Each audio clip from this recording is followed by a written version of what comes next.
The Liebherr L510 stereo is a small wheel loader weighing just over 6 tons. It's got the name stereo not because of its sound system but because of its unusual steering, so perhaps it should be called stereo.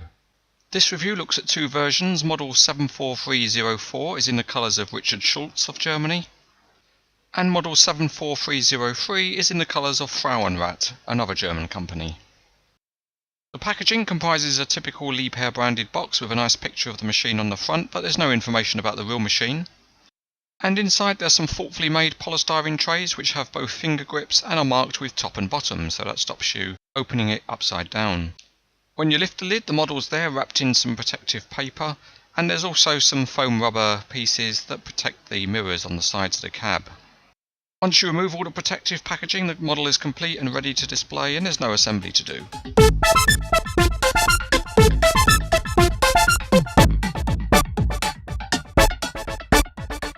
For the detail, we'll look at the Frauenrat model, and it's fairly simple underneath. In fact, it's actually hollow at the front axle. But the wheels are certainly very good. They're metal with a really chunky tread pattern. The detailing of the cab is good. It's got mirrors, lights and plastic grab rails, but there are no windscreen wipers. The hinges on the doors are also a little large. Detailing inside the cab is quite good. There's a seat and controls, although the steering wheel does look really rather small. The body casting is nice with some good detailing, but the paint and graphics are the things that really make the model look good. The Z-pattern loader mechanism is reproduced well. There's a very good colour match between metal and plastic parts, and there's very good hydraulic hoses. One particular good point is that all the connection rivets are small and painted, so they don't spoil the look of the model.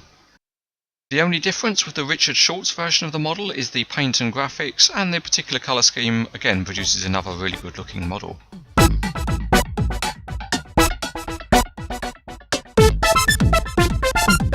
Moving along swiftly to the test track, and the big rubber tyres grip well, so it rolls pretty well in a straight line. But it's when we pick the model up that we see the more interesting feature of this model, and that is the steering, which gives rise to that stereo name. And you can see that as the steering pivots across the pivot point, the rear axle also steers at the same time. And that means it can manoeuvre well and turn tightly. The loading mechanism works quite well. It's stiff enough so that it can hold any pose, and it raises to quite a good height, but perhaps the forward tipping angle of the bucket just isn't quite steep enough. Another very good feature is that it has opening cab doors, and if you put your fingernail under the door handle you can get the doors open, or go the clunky way and put your finger through the cab. And this is a welcome feature because it gives you different posing opportunities, and it also lets you see inside the cab. It's also good that the doors are a very snug fit. In terms of posing possibilities, it also looks good on a low loader, and if you want to be silly you can stick it in the back of a tipper truck, and that's certainly been done before. This is a nice high quality model from NZG. It's small but surprisingly heavy for its size. It's got some nice details, and there are certainly enough features to be interesting. The two company colour schemes seen here also make for good looking models, so it's highly recommended.